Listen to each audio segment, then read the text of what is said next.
Монгол орны хойморт ойрших хөвсгөл нутгийг зорин ирж байгаа аялагчид гадаадуудын иргэд мөрөн сумаар дайран өнгөрдөг. Мөрөн сумд төр оршин суугчтай нийлээд 53 мянган иргэн амьдарч байна. Жилээс жилд төвлөрд нэмэгдэж байгаа энэ үед агаарын бохирдол хог аягдлын асуудал тулгамдж байна. Аймаг сумын цадаргын үйл ажиллагааны хөтөлбөр туссан хог аягдлын менежмент хийхэд иргэдийн оролцоог нэмэгдүүлэх зорилгоор Мөрөн сумын цадаргын тамгын газар Эко 90 тогтчлт компани хамтран цэмцгэр мөрөн өдөрлөгийг зохион байгууллаа. Энэхүү зорилтод хүрэхийн тулд төр хоёрын түншлийг өргөжүүлэхээр Эко 90 тогтчлт компанитай хамтран ажиллаж байна. За 2025 оны 1 сараас бол одоо сумын засаг даргын үйл ажиллагааны хөтөлбөрийн дагуу бас төрийн зарим чиг үүрэг ажил үйлчлэгийг хувийн хвшээр гүйцэтгүүлэх Монгол Улсын засгийн газрын 340 дахь тогтоолыг хэрэгжүүлэх хүрээнд бид бүхэн бас тохиол зарим ажлуудад нээлттэй сонгон шалгуулалтын үндсэндээ тендер зарласан. За ингээд бол 2025 оны 1 сарын 1-ээс 14 багийн хэмжээнд хог тээвэрлэх цуглуулах энэ үйлчлэгээ маань хувийн хвшээр шилжсэн.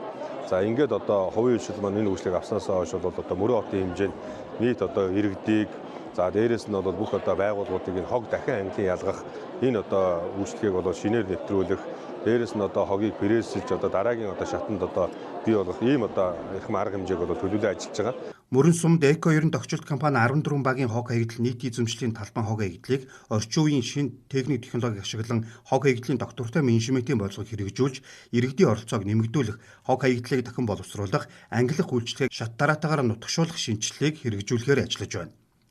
Цаашид Мөрөн сумын хэмжээнд хог аягдлын үйлчлэгийг шинэ шатанд нэвтрүүлж далд пүнкер байрлуулах, малын сэг зэмээр бордоо хийх зэргээр шинэлэг ажлуудыг эхлүүлэхээр төлөвлөн ажиллаж байна гэдгийг Эко 90 тогтчлт компани захирал хэллээ. 14 багийн хог аягдлыг тээвэрлэж байна. Мөн бас нийтийн эзэмшлийн зам талбайг цэвэрлэж байна. За нийтийн эзэмшлийн зам талбайд бид шинэ машин техник оруулж ирээд ажиллуулж байна. За хог тээвэрлэлтэн дээр манайх 10 машин техникийг ажиллуулж байна. Энэ нь бүгд өөрийн хөрөнгөөр бүх хөрөнгө оруулалтыг хийгээд бааз шинжилтүүдийг хийгээд ингээд орж ирээд хог тээвэрлэлтийн үйл ажиллагааг явуулж байна. Өнөөдрийн ивентийн гол зорилго бол бид нар эргээд орон нутгийн удирдлагууд, хувийн аж ахуйн нэгжүүдэд хог аягдлын менежментийн талаар ойлголтуудыг өгч байна. Энд сургалтууд бас явагдаж байна.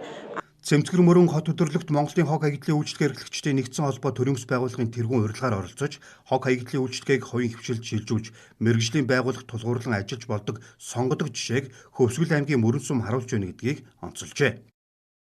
2022 онд Хөвсгөлд анх ирсэн тийм. Тэгэхээр тэр үед ямар байсан бэ гэхээр Хөвсгөл аймаг хог аягдлын асуудалтай удирдлагууд нь дараагийн дунд шатны удирдлагууд, тэгээ ард иргэд мэргэжлийн байгууллага гэх энэ байгууллагуудын нэг юм ерөнхий тогтолцоо ойлголт сул байсан.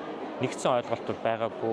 22 онд харьцангуйгаар ингээд бүгдээрээ бас энэ талаар мэдээлэл аваад ингээд ойлгоод ирсэн чинь өнөөдрийн төвшин ямар байна вэ гэхээр удирдлагууд, аймгийн түвшний, сумын түвшний удирдлагууд бол хог аягдлын тухай хууль, бодлого, менежментийн талаар бас маш сайн ойлголттой болсон байна. Хоггүй цэвэр цэмцгэр мөрөх хотын төлөө төрийн байгууллага хувийн хвшил иргэн бүрийн оролцоо чухал гэдгийг энэ үеэр зохион байгуулагчид онцолж, цэмцгэр мөрөн хотын төлөө хамтран ажиллахыг уриаллаа.